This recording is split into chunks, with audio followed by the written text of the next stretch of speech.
So today I want to talk to you about a really simple way to switch over to a paperless operation. If you don't already do so, believe you me, it will save you hours and hours of time over the course of a year, and it will drive efficiency levels and productivity levels through the roof. So keep on watching, keep on listening.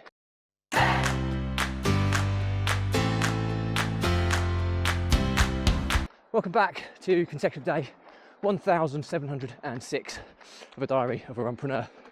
Today's topic is all about a very simple paperless setup that you can create using some simple apps and software, which can absolutely be an absolute game changer for you with regards to saving you hours and hours and hours of time over the course of a year, improve your efficiency levels and productivity levels tenfold. So but before we get started, please don't forget this is part of a fundraiser to save the lives of children by attempting the ultimate ultra marathon of run vlogging on consecutive days, a distance of lap of the world, barefoot style. And the more support we get, more money we raise and more children's lives we save, which is why I do this every single day. So back to the topic at hand. A very simple paperless setup with some very simple apps to use.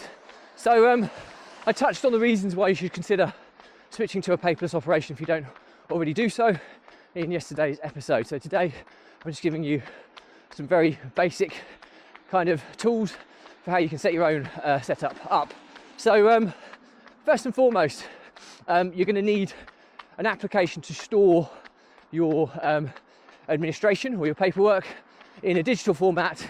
Most importantly, you can search for with OCR technology. That's optical character recognition software, so that you can scan a document and then search for any word that resides in that document, and you'll be able to find that document whenever you need it. That's really, really key.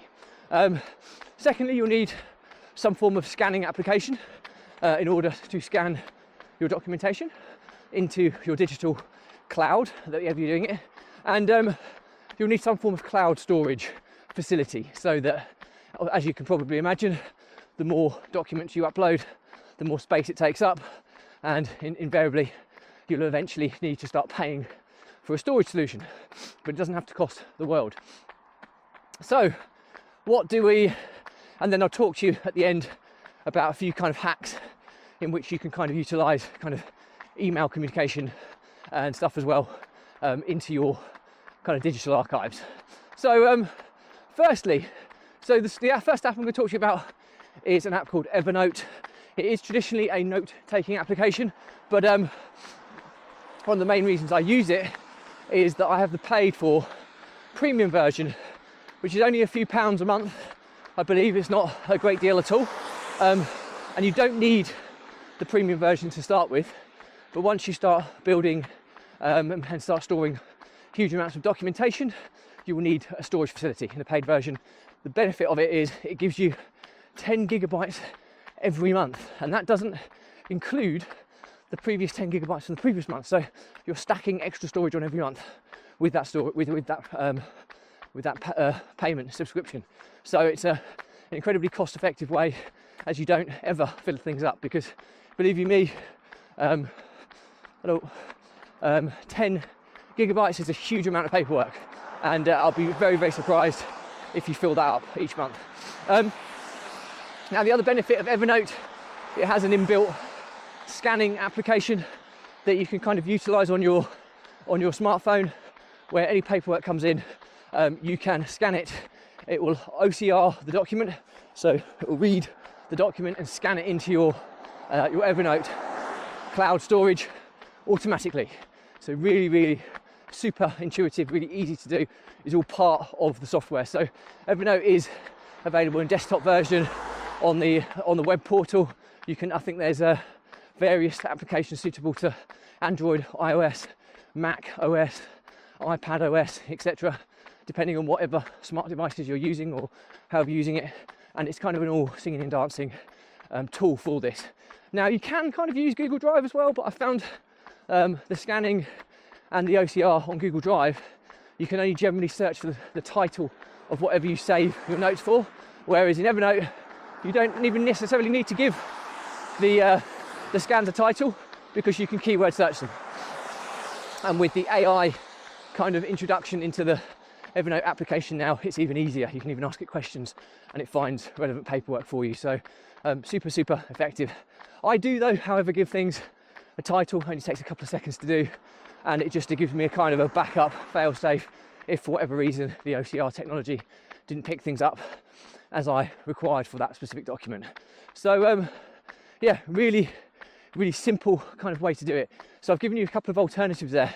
The next thing you can do to kind of take it to the next level is, the other issue is that in emails you get attachments, and if you use Google or Gmail, which I do, again, you can search for anything in the body of the email or the subject or the who it's been sent from.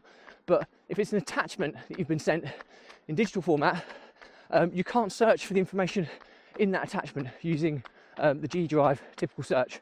So again, I use a very simple kind of automation. You can do this using a simple tool like Zapier or Make, which used to be Integromat, which basically is a very, very easy way of connecting two pieces of software to do what you want. It's moving into the world of automations, but this is really simple.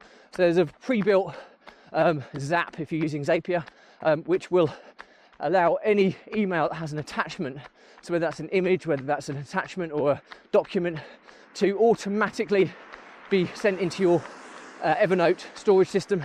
And when it gets into Evernote, Evernote reads it automatically using its OCR technology, which then means that whenever you're trying to find a document in a email, you can actually search in your Evernote storage and you'll be able to find those super easily as well.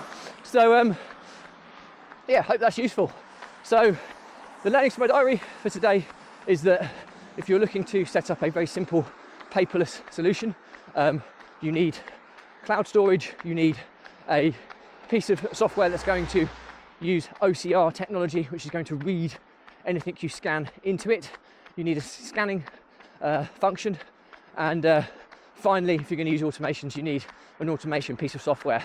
And like I said, I've given you an example today of using Evernote, which is kind of covers the cloud storage, the scanning function, and the OCR technology all in one. I've used it for years and years. It's been a really, really powerful tool for me. As a backup, you could use Google Drive, but there are limitations to using Google Drive. I'm sure there are plenty of other options as well. I'm just giving you the ones that I use. And secondly, if you want to utilize the hack that I just gave you with, let me just go past some people, bear with me a second.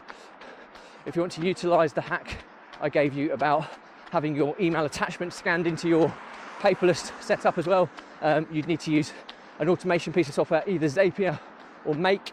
Make used to be Integromat, and there are preset automations which allow you to scan, which allow you to send attachments on emails into your Evernote account. Really, really easy to do. There's step-by-step instructions on there as well in how to do that. So yeah, hope that's useful. If you're not already doing so, do absolutely do it. It will enable you to not require to keep any form of post anymore. You can just scan it and bin it. You can then switch all of your post to digital format. So whether it comes in via email, you've got a way of capturing it and being able to search for it. And believe me, it will just save you huge amounts of time going through post and paperwork, and you'll never need to do it again because it'll all be stored and easily searchable. So that's useful. Any questions or comments, drop me a line. I respond to everyone. But before you go, please remember that this is part of a fundraiser to save the lives of children by attempting the ultimate ultramarathon of run vlogging on consecutive days, the distance of a lap of the world, barefoot style. And the more support you can give us, the more people we reach, the more money we raise, the more children's lives we save. So thank you as always. Stay positive, stay happy, and I'll see you again tomorrow.